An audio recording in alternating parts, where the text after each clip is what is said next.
qua. Nhiều khi ta muốn về chốn hiền, mình chưa cả cuộc đời mình chưa nhìn thấy cái cơn mưa nào nó nhiều như mạnh như thế này. Một lúc nữa là cái xưởng này lên nước. Thôi chuyện lượn thôi.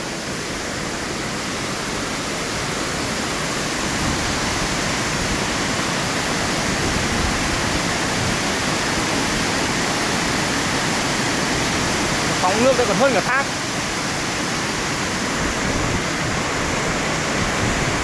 Đẹp luôn.